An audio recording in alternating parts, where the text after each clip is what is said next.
Hi sir. Teaser చాలా బాగుంది.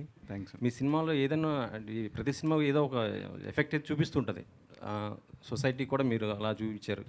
Solo కానీ లేకపోతే బాణం కానీ మొన్న వచ్చినటువంటి ప్రతినిధి 2.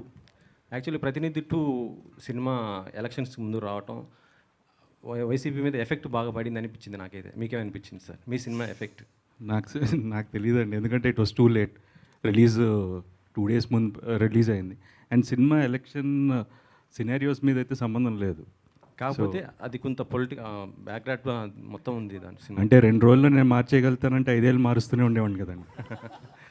సో అప్పటికే జనాలు మారిపోయారు. సో అచ్చా. ఈ అంటే ఇప్పుడు ఉన్నటువంటి స్టార్స్ ఏంటంటే వాళ్ళ సినిమాని ప్రమోట్ చేసుకోవడం కోసం, అంటే ఇప్పుడు చాలామంది ఇప్పుడు పవన్ కళ్యాణ్ సంబంధించి చూస్తుంటే వాళ్ళు పిఠాపురంలో ఈవెంట్ చేస్తున్న పరిస్థితి ఉంది. మీరు ఎక్కడ చేస్తారా? హిందూపురంలో చేస్తారా? ఒకవేళ ఈవెంట్ చేయాలనుకుంటే, లేకపోతే కుప్పంలో చేస్తారా? లేదండి, అంటే ఇప్పుడు నిజంగా యాక్చువల్గా ఈ టీజర్ లాంచ్ వరకే ఆలోచించామండి. ఇంకా we didn't think about that. But డెఫినెట్గా ఏంటంటే వీ వాంట్, అంటే హైదరాబాద్తో పాటు ఇటు వరంగల్ కానీ, అటు వైజాగ్ కానీ, తిరుపతి కానీ, everywhere we want promote the film. So ఎక్కడ ఫీజిబుల్, ఆ టైంకి ఎక్కడ కరెక్ట్గా ఉంటుందో అక్కడ చేస్తామండి. ఈ స్టోరీ మీకు చెప్పినప్పుడు ఎలా ఫీల్ అయ్యారు? అంటే ఏజ్ ఎక్కువ చూపించడం, పెట్టడం, పెళ్ళి కాలేదు అనే గతంలో వచ్చిన కాన్సెప్ట్స్ ఉన్నాయి, కానీ ఇందులో ఇంకా డిఫరెంట్గా ఏమి ఉండబోతుంది? యాక్చువల్గా శ్రీదేవి గారిని పెట్టారు, అంటే ఆల్రెడీ ఆమె మ్యారీడ్, మళ్ళీ ఇప్పుడు సెకండ్ ఇన్నింగ్. మేము అసలు ఫస్ట్ చూసినప్పుడు శ్రీదేవి గారు అనుకోలేదు అలా ఆ ఫీచర్ ఉంది అనుకున్నాం. తర్వాత వచ్చి యాంకర్ గారు చెప్పినప్పుడు అవునా శ్రీదేవి గారు షాక్ అయ్యాం మేమైతే. అంటే శ్రీదేవి గారిని తీసుకోవడానికి ఏంటి రీజన్ ఏంటి? బాగుంది, ఆయన సర్ప్రైజ్ అయ్యారంటున్నారు. చాలా బాగుంది. యాక్చువల్గా ఒరిజినల్ ఏజ్ కంటే 6 ఏళ్ళు కోసేయండి. So I'm happy about it. Sir Rohit garu, sir మీరు బాణం నుంచి సోలో వరకు, ప్రతినిధి 2 వరకు రకరకాల ఇష్యూస్ బేస్డ్ సినిమాలు చేశారు కొన్ని. యాక్చువల్గా పెళ్ళి అనేది అంతకు మించిన సమస్య చాలామంది అబ్బాయిలకు ప్రస్తుతం ఉన్న సిచ్యువేషన్లో. అయితే ఈ సమస్యని టీజర్ అయి చూస్తుంటే మాకు అసలు పెళ్లి సమస్య కాదు, పెళ్ళికి మీరే సమస్య అన్నట్టుంది. అది ఆ 5 rules పెట్టడం అనేది ఏదైతుందో, ఈ క్యారెక్టర్ చెప్పినప్పుడు కానీ, ఈ సినిమా చేసేటప్పుడు కానీ మీరు ఎలా ఎంజాయ్ చేశారు ఈ క్యారెక్టర్ని? ఎందుకంటే కొన్ని డిఫరెంట్ కదా, మీకు ప్రీవియస్ మూవీస్ చాలా పోలుస్తుంటాయి. అవునండి, నాకు పెళ్ళి అవ్వలేదు కదా, సో నాకు త్వరగా కనెక్ట్ అయ్యాను. అదే క్యారెక్టర్ని ఎలా ఎంజాయ్ చేశారు మీరు? సో డెఫినెట్గా ఇది చాలా ఒక పెక్యులర్ క్యారెక్టర్ అండి. పొరపాటున నిజంగా ఈ కథ లాంటిది జరిగితే మాత్రం గుండె అయిపోద్ది ఎవరికైనా. సో కొంచెం క్లిష్టంగానే ఉంటుంది. బట్ నేను ఎంజాయ్ చేశాను. తను ఫస్ట్ ఐడియా చెప్పినప్పటి నుంచి నేను ఎంజాయ్ చేశాను ఈ క్యారెక్టర్. సార్ శ్రీదేవి గారు మేడం 2002లో ఈశ్వర్లో సినిమాలో ఫస్ట్ టైం మిమ్మల్ని హీరోయిన్ చూసాము. మళ్ళీ దాదాపుగా 22 years. 22 years తర్వాత కూడా మీరు ఇప్పుడు మళ్ళీ హీరోయిన్గా ఎలా అనిపిస్తుంది మీ ఎక్స్పీరియన్స్? చాలా సంతోషంగా ఉందండి. ఎవరికి సంతోషంగా ఉండదు? చాలా చాలా చాలా సంతోషంగా ఉంది.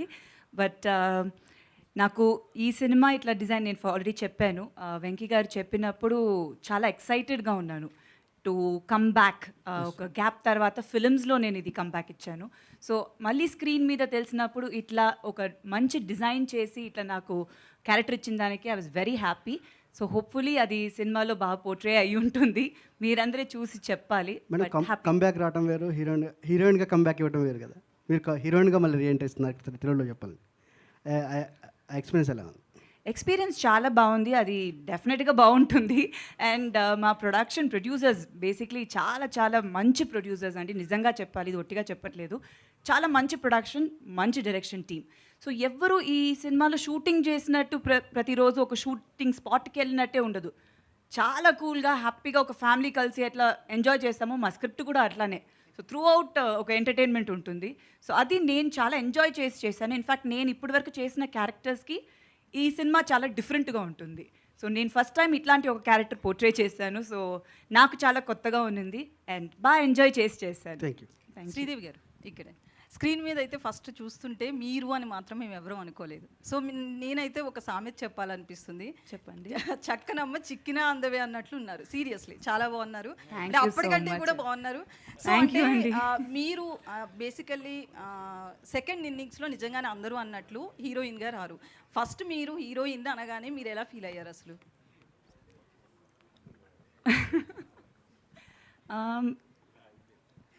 అదే కదా ఏం చెప్పాలి అని. ఆయనకి నాకన్నా ఆయనకే ఇంకా ఎక్కువ కాన్ఫిడెన్స్ ఉంది నిజంగా చెప్పాలంటే. నేను ఐ టేక్ సమ్ టైమ్ అంటే కొంచెం నేను ఆలోచించి చేస్తాను అని చెప్పినప్పుడు కూడా అస్సలు వెంకీ గారు మా డైరెక్టర్ గారు అయితే వదలలేదు. డెఫినెట్గా చెయ్యాలి, మీరు చేస్తారు మ్యామ్, సూపర్గా ఉంటుంది, I never disappoint you in this film అని అన్నారు.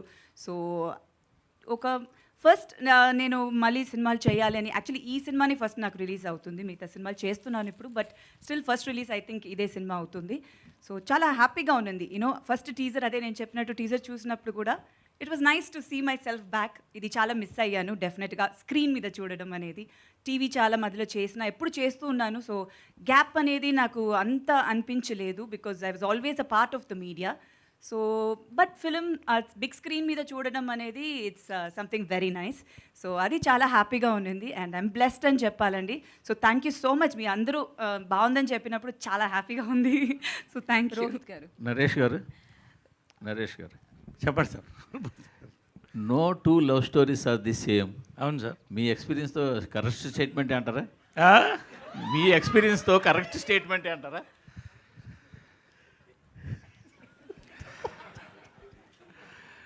True. No two stories are the same. Okay. No two love stories are the same. But ఈ సినిమా రిలీజ్కి ప్రమోషన్ ఎలా ఉంటే బాగుంటుందంటే, చాలామంది వాళ్ళ లవ్ స్టోరీస్ అందరిని, మీరు కూడా మీ లవ్ స్టోరీస్ అన్నీ కూడా మాకు ఒక వాట్సాప్ పంపిస్తే అప్పుడు సర్వే చేద్దాం. అందరికీ స్టోరీస్ ఉండవు కదా. ఇది అందరికీ స్టోరీస్ ఉండకపోవచ్చు కదా. స్టోరీస్ అందరికి ఉంటాయండి, చెప్పుకోరు. స్టోరీ ఉండొచ్చు, స్టోరీస్ ఉండకపోవచ్చు. నేను చెప్పుకుంటాను అంతే. ఎనీవే, సో నిజంగా అండి, no two love stories are the same. But ఇలాంటి లవ్ స్టోరీ మాత్రం నాకు తెలిసి, మరి ఇంగ్లీష్లో నాకు తెలియదు కానీ భారతదేశంలో వరకు ఇంతవరకు వెంకీ యొక్క వైల్డ్ ఒక ఆలోచనలో, ఇమాజినేషన్లో పుట్టినటువంటి ఒక బ్యూటిఫుల్ లవ్ స్టోరీ. ఇది మాత్రం టోటలీ డిఫరెంట్. రోహిత్ గారు, వెంకీ గారు సార్, ఇందాక నుంచి కొస అందరూ కూడా ఏదో ఒక చాలా గుట్టుగా పెట్టి ఉంచుతున్నారు. ఏంటో ఇదేదో ప్రపంచంలో చూడండి, ఇండియాలో చూడండి, ఇంతవరకు వెండి తెర చూడండి అంటున్నారు. అదేమన్నా కొద్దిగా నన్ను హింట్ ఇవ్వగలరా? సార్ మీరు ఇంటర్వ్యూ చేయండి సార్ ఆయన్ని. అంతే అంటారా? కరెక్ట్ క్యాండిడేట్, మీరు ఇంటర్వ్యూ చేయండి. కరెక్ట్గా 1 గంట సేపు ఇంటర్వ్యూ అభివృద్ధి. రోహిత్ గారు ఇక్కడ రోహిత్ గారు అయితే నాది ఒక క్వశ్చన్. యాక్చువల్లీ మీరు చాలా సాఫ్ట్గా కనిపిస్తారు మూవీస్లో కానీ బయట కానీ, స్టోరీ ఏమో వైల్డ్ అంటున్నారు. ఎట్లా సెట్ అయింది మీకు? అది చూస్తే చెప్పగలుగుతారండి, అంతే పరిస్థితి అది. అది వైల్డ్ అంటే దానికి I can not define. Once you see the film you'll understand what we're all talking about. So టీజర్లో 5 క్వాలిటీస్ అన్నారు కాబట్టి పర్సనల్ లైఫ్లో కూడా అవే 5 క్వాలిటీసా ఏంటి అసలు? ఇది కామెడీనా లేదంటే? అంటే డెఫినెట్గా ఎవ్రీ వన్ విల్ హ్యావ్ ఒక ప్రీ అజంప్షన్ ఉంటుంది కదండి. సో డెఫినెట్గా హౌ యువర్ లైఫ్ పార్ట్నర్ ఉండాలనేది ఉంటుంది. బట్ ఈడు కొంచెం క్లిష్టంగా ఉన్నాయి అంతే. రోహిత్ సో గారు అంటే నేను ఒక క్వశ్చన్ అడుగుతున్నా, బట్ ఇది ఎట్లా తీసుకుంటారో నాకు తెలియదు. బట్ ఓపెన్ అయిపోయి చాలా మందికి క్లారిటీ ఇవ్వాల్సిన అవసరం ఉంది. సో నారా రోహిత్ అంటే చంద్రబాబు గారు సీఎంగా ఉన్న టైంలోనే మూవీస్ చేస్తారు, ఇండస్ట్రీలోకి వస్తారు అనే ఒక టాక్ అయితే ఉంది. దీని మీద చాలా వెబ్సైట్స్ అండ్ ఫిల్మ్ జర్నలిస్టుల కామెంట్ కూడా. సో దీనికి మీరు ఒక క్లారిటీ కావాలి. So first I need to thank my producers అండి, సంతోష్, గౌతమ్ అండ్ రాకేష్. 8 నెలల ముందు గవర్నమెంట్ వస్తుందని తెలుసుకున్నందుకు. So I should thank them. Rohit గారు